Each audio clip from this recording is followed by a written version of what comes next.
Welcome to today's Market Snapshot. My name's Craig Erlam, Senior Market Analyst at OANDA. Today we'll start with a look at the markets, and so far today we are seeing equity markets relatively mixed in Europe. Shouldn't come as a major surprise given the fact that we've got a bank holiday in large parts of the EU today.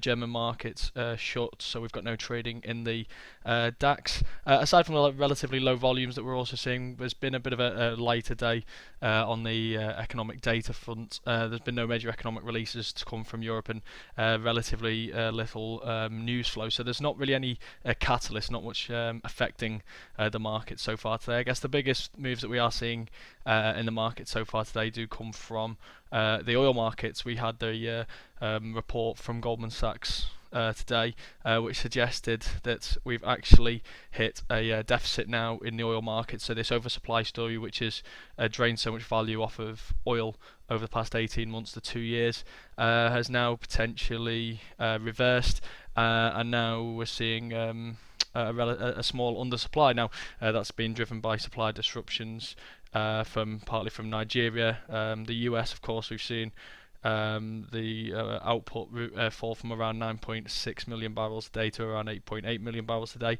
and continue to fall. We continue to see the bankruptcies in the US shale industry, which is affecting production here. And also, of course, things like the fires in Canada as well. All these supply disruptions or just production cuts are now finally having an impact. We're seeing oil trading close to $50 a barrel today. We could even potentially see that continue on higher. Goldman were calling for between $50 and $60, I believe, or at least $50. So if we continue to see this story play out, then we could continue to see oil climb back towards that $60 a barrel level, but I'd be surprised if we see it push much further on from there. One of the things that these higher oil prices do is effectively enable some of these less efficient shale companies in the US to remain alive. The companies that are $30 a barrel, $40 a barrel may have gone bust in the next 6 months, may just be able to stay afloat as a result of these slightly higher prices. We may even see some production come back online here. So it'll be interesting to see what we get over the next couple of months. But that report from Goldman's appears to be having an effect today. Oil up between between 3 and 4% so far on the session. So interesting enough start to the day. I guess the most important thing is going to be the rest of the week. But before we touch on that, let's just have a little look at today's economic calendar. I've included Saturday's economic calendar as well here, because we did have that data out of China, which was quite disappointing. Retail sales, industrial production and urban investment all falling short of expectations here. It hasn't weighed too heavily on the market. So we had a mixed session in Asia overnight, although we did see a late surge here to leave most Asian markets in the green. People seem to be overlooking this Chinese data. Maybe that's a suggestion that we've seen some decent data out of China as well, so there isn't as much need to panic at the moment.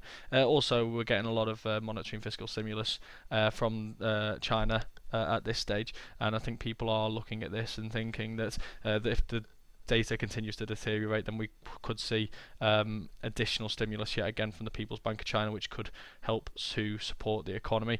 Like I say, aside from that, it's been a relatively quiet day on the news flow and data side. Nothing notable from Europe. We had the New York Empire State Manufacturing Index from the US, which was very disappointing, coming in at minus 9.02, below expectations of 6.5.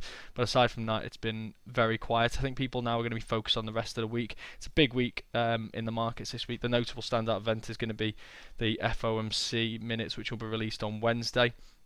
Now, we've had a number of comments from FOMC officials and other Fed officials over the past couple of weeks, all of whom seem to be suggesting the same things, that the markets are incorrectly pricing the potential for an interest rate hike, that June remains a live meeting, and yet we look at the markets, the implied probability from the Fed funds rate is currently at around 4% chance for rate hike in June. So every time we had a Fed official saying one thing, the markets brushed them off. We had the strong retail sales figure on Friday.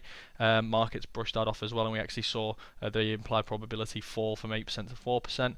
Markets just don't seem interested in what the Fed has to say, and now this is where we get the true test of the Federal Reserve. This is where we get a test of, if the markets aren't pricing in, does the Fed still move as it wishes, or is the Fed going to continue to be bullied by the market? So it'll be interesting to see what we get at the June and July meetings. The latest comment today was from Jeffrey Lacker, and he once again he just highlighted the fact that June is very much a live meeting, and there is a very strong case for markets to move in June. Now, of course, Jeffrey Lacker is not an FOMC voting member in 2016, so his comments may carry a little less weight. He's also typically among the more hawkish of policymakers. But then if we take a look at Eric Rosengren's comment on Friday, he is a very dovish, typically, member of the Fed, and he is a voting policymaker this year, and he suggested the same thing, that the markets are mispricing. So I guess we'll have to see how this materialises over the next few weeks. If the Fed really does want to push in June, then they're really going to have to make it perfectly clear so that the markets can begin to price in. It may be a little bit late already, but we'll see what the minutes say on Wednesday, and whether that can convince the markets that June is very much on the table. Also this week, there's going to be key focus on the UK. We've got jobs data to come from the UK on Wednesday, I believe. We've also got inflation data to come as well, and of course the Brexit saga is going to continue to roll on with the UK. We do seem to be getting a little bit more now from the Leave campaign. Boris Johnson's spoken a few times over the last week, and he's seen as the de facto leader of the Leave campaign, and again stressing the need for the UK to get out of what he's effectively calling a broken union. So I think this is going to continue to heat up over the next few weeks, and therefore we may see a lot more volatility in the pound and the gilts as well. FTSE 100 is going to be, I think, less reactive to it, just because it is more of a global index and less influenced by what happens domestically in the UK. But like I say, that's all going to be heating up now in the next few weeks. I think there's going to be a lot more debates and a lot more commentary to come from the UK, and also from external parties as well. As we've seen Barack Obama, the IMF, we had Donald Trump this morning commenting, saying that effectively that he believes that the UK should leave the European Union, again, like Boris Johnson, very critical of the European project. And aside from that, like I say, just the FOMC minutes to come on Wednesday. For more in-depth news and analysis, check out OANDA Market Pulse at marketpulse.com. You can also find out more about OANDA and sign up for a free demo account at oanda.com.